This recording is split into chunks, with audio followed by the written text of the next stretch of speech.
जो जाती थी, तो जिस हिंदुस्तान में लड़कियां माँ बाप और भाई का हाथ पकड़ के गली पार करती हैं, वहाँ उनके भाई बाप दोस्त और आशिक नहीं होते थे, अकेले होती थी, वो सारा कुछ कवर करते थे।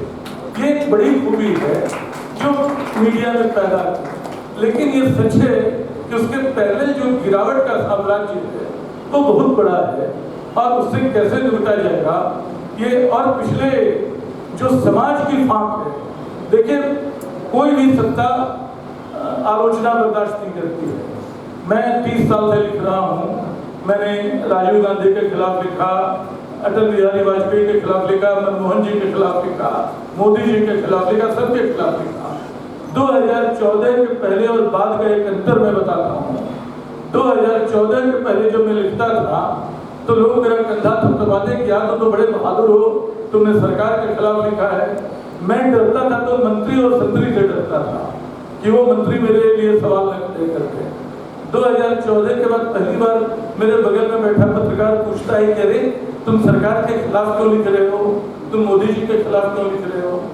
समाज में जो सांप्रदायिक दरार पैदा हुई है, जो भयानक पढ़ाई लिखाई का माहौल न होने से, अच्छा इत्तेफाक से इन्हीं वर्षों में हमने अपने बच्चों को 12th पास करा के किसी टेक्निकल इंस्टीट्यूट में डाल दिया, उनका कैंपस सिलेक्शन हो गया, लाखों कमाने लगे वो, लेकिन उनको समाज विज्ञान इतिहास और बाकी जीवन की समझ ठेला भर गई। तो उनके लिए देशभक्ति 3 काले वो लगा लेना है, लाल नीले हरे, और भारत पाकिस्तान मैच में भारत माता की जय चिल्लाना है, और यही हाल उनके धर्म की समझ का है। तो हमने पूरी पीढ़ी बर्बाद कर दी है, और इस पीढ़ी में जो सांप्रदायिकता का जहर है, टीवी चैनल को देखिए, रोज वो बरेली के नाम पे, रोज वो तमाम जगहों पे नाम पे तरह तरह के बाबाओं को लाके जो कभी महिलाओं के खिलाफ अश्लील बयान देते हैं, कभी कुछ करते हैं, वो सारी नकली बहसें चलाते हैं, क्योंकि उनको देखने वाला एक समाज है, उनकी टीआरपी देने वाला एक समाज है, उसके टेलीविजन और अनुराग हाशिए पे धके हुए हैं। समापन का संकेत है कि ये छोटे सवाल है, और जिस भाषा के सरोकार की बात कर रहे हैं जो हमें सुनाई दे रही है या पढ़ने में आ रही है, उसकी लिपि की बात है, खासकर जिसकी बड़ी चिंता हमें होती है। हिंदी को आमतौर पर या अधिकांश रूप से रोमन ने लगभग बदल दिया, ये कितनी बड़ी चिंता का विषय है? देखिए ये वाकई बड़ी चिंता का विषय है, और उसका दोष सिर्फ मीडिया पे नहीं दिया जा सकता है। हिंदी के कई लेखक असकर वजाहत बोल रहे हैं कि आप रोमन में लिखना शुरू कर दीजिए। चेतन भगत तुम्हारा लोगों को तब सीरियसली न लें, वो भी रोमन की वकालत कर रहे हैं। दुनिया में भाषाओं की लिपि बदली है, टर्किश की लिपि बदल गई, और उर्दू भी जो पढ़ी जा रही है पूरे रेख्ता के आयोजन में, जो उर्दू के लिए मैंने हजारों रुपए के टिकट खरीद के जाते हैं, वो मतलब उर्दू के स्क्रिप्ट नहीं जानते हैं। तो स्क्रिप्ट के आगे खतरा तो है, लेकिन तब भी मैं मानता हूँ कि इतनी बड़ी भाषाएं हैं और अभी भी उनका बैकग्राउंड इतना मजबूत है। बल्कि मैं कई बार सबटाइटल जो सिनेमा घरों में देखता हूँ वो इतनी अशुद्ध भाषा में होते हैं, हिंदी जब आती है तो ऐसी अशुद्ध भाषा में आती है कि मुझे कोफ्त होने लगती है। लेकिन तब भी मुझे लगता है कि देवनागरी को या फारसी को लिपि के रूप में वो ऐसी कमजोर नहीं कि हम बचाए न रख सकें। टीवी चैनलों पर जो चलने लगा है कि ICICI को हम ICICI लिखेंगे, CM को C और M लिखेंगे, ये बड़ी खतरनाक प्रवृत्ति है, और उसका वास्ता संपादकों की अपढ़ता से है, भाषा के प्रति उनकी सरोकारहीनता से।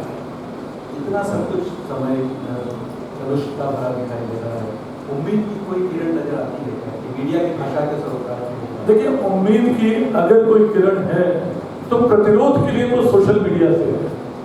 अभी जो प्रतिरोध हो रहा है, जैसे आपने नेपाल में देखा, पूरी की पूरी क्रांति सोशल मीडिया से, वो किन नतीजों तक पहुंची एक अलग बात है। भारत में भी आप देखिए कि चाहे वो अभी लद्दाख का मामला हो, चाहे दूसरे तमाम मामले हों, प्रतिरोध तो सोशल मीडिया पे हो रहा है। लेकिन सोशल मीडिया के प्रतिरोध में भाषा का एलिमेंट अभी तक बहुत क्षीण है, बहुत मध्यम है।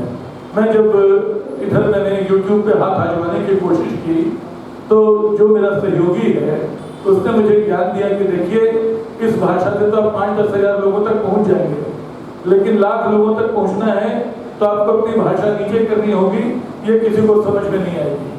मैंने कहा कि यार देखो, धीरे धीरे कोशिश करो, शायद हो सकता है समझ में आ जाए। तो मैं जानता नहीं हूँ, लेकिन एक तरह का लोकतांत्रिकीकरण डिजिटल माध्यमों ने संभव किया है। उसमें देर से देर संभव है कि हम भाषा के प्रति भी थोड़े जागरूक हों। हमारे यहाँ भी भाषा के राजनीतिक आंदोलन तो हम खो चुके हैं, चाहे वो समाजवादियों का एक दौर में आंदोलन चलता था, अब वो भाषा के नाम पे सिर्फ लड़ाइयाँ हो रही हैं।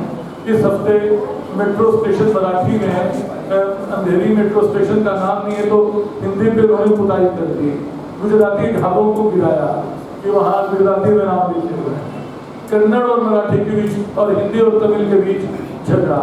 तो भाषाओं के नाम पे हम सिर्फ झगड़ रहे हैं। उसको बचाने के लिए, उसकी लिपि को बचाने के लिए शायद हम मतलब खो चुके हैं अपने भीतर से भाषा का भाव। इमोजी के रूप में एक नई शब्दावली आ गई है और एक पूरी बाइबिल इमोजी में लिखी जा चुकी है। इमोटिकॉन्स को तय करने के लिए दुनिया में बाकायदा एक सिस्टम, एक कंसोर्टियम बना हुआ है जो हर साल तय करता है कि इतनी इमोजी आपके आईफोन में भी ठीक से दिखेंगे, आपके कंप्यूटर में भी ठीक से दिखेंगे, आपके एंड्रॉइड में भी ठीक से दिखेंगे। और इमोजी पे पहली बाइबिल पूरी की पूरी लिख ली। तो वो भाषा को विस्थापित कर रहे हैं। पहली बार जब किसी ने मुझे इमोजी लगा के स्माइली भेजी तो मैं बड़ा हैरान हुआ कि क्या है। अब मुझे लगता है कि बिना स्माइली के मेरी भाषा कन्वे करने में असफल होती है। तो धीरे धीरे भाषा का रूप तो थोड़ा बदल रहा है। एक बार और हुई है, दुनिया भर की भाषाएं अपना सिंटैक्स खो रही है। बाजार में जर्मन को, अंग्रेजी को, हिंदी को, रशियन को, सबका वाक्य विन्यास एक जैसा करने की कोशिश की है। हम लोग बहुत सारी चीजें हैं, जब हम बोलते हैं आई डोंट नो का मतलब मैं नहीं जानता नहीं, हम लोग मुझे नहीं पता बोलते थे। हमारे यहाँ मैं की जगह मुझे चलता था, मुझे नहीं आता, मैं नहीं जानता, हम लोग नहीं बोलते। धीरे धीरे मैंने देखा कि अनुवाद की एक भाषा चुपचाप हमारी स्वाभाविक भाषा में दाखिल हो रही है और बाजार उसको मतलब उसके लिए आसान स्थितियाँ बना रहा है। तो ये खतरे हैं, लेकिन एक बहुत बड़ी आबादी जो लगातार काम कर रही है। और एक बात है, हम लोग बहुत सारे अपने संयुक्त अक्षर मतलब जैसे चंद्रबिंदी हम अखबारों में खो चुके थे, आज भी चंद्रबिंदी नहीं लगाते हैं। अंग हम खो चुके थे, कंप्यूटर ने उनको वापस ला दिया। अब दो चार जिद्दी लोग मिलते हैं कि अंग क्यों नहीं लगाते। एक समीर साहब है जो उनका आग्रह है कि गंगा लिखेंगे तो अंग लगा, और ऐसे और भी लोग हैं। तो धीरे धीरे एक उल्टी मुहिम भी चल सकती है, देखते हैं क्या। इस पूरी बातचीत में मुझे दुष्यंत जी याद आते हैं। उन्होंने लिखा था कि कैसे कैसे मंजर सामने आने लगे हैं, गाते गाते लोग चिल्लाने लगे हैं। ये हमारी टीवी के मुहाइशों का दृश्य है। दूसरी तरफ वो दृश्य है जहाँ भाषा को उसकी शास्त्रीयता, उसके पांडित्य, उसके अलंकार से अलग सहज करने की बात की, अब उसको सपाट करने के तुले हुए हैं। ऐसे समय में आग्रह एक मात्र ऐसी चीज उम्मीद दिखाई देती है, स्व आग्रह, हमारा खुद का आग्रह कि हम भाषा को बचा सकें। जो अंतिम बात आपने कही है कि जो पाठक हैं, जिसके नाम पर पूरा मीडिया अपना चेहरा और चाल चरित्र बदल रहा है, पाठक यदि आग्रह करने लगेंगे तो भाषा पुनः अपने सिद्धता को प्राप्त कर लेगी। आपका बहुत बहुत धन्यवाद। बहुत धन्यवाद। बहुत ही विचारोत्तेजक और बहुत सार्थक और बहुत सटीक बातों का रहा। मैं प्रियदर्शन जी को स्मृति चिन्ह प्रदान करने के लिए मध्य प्रदेश हिंदी साहित्य सम्मेलन के मणिमोहन मेहता जी से आग्रह करूँगा कि वे आए और प्रियदर्शन जी को स्मृति चिन्ह भेंट करें। मणिमोहन मेहता जी, मैं आग्रह करूँगा राजनारायण बोरे जी से, वे आए और पंकज शुक्ला जी को स्मृति चिन्ह भेंट करें। राजनारायण बोरे जी,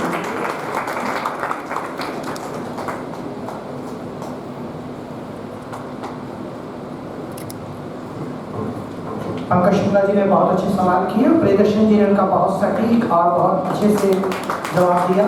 हम सब बहुत लाभान्वित हुए मीडिया की भाषा सब सुनते हुए। बहुत बहुत धन्यवाद।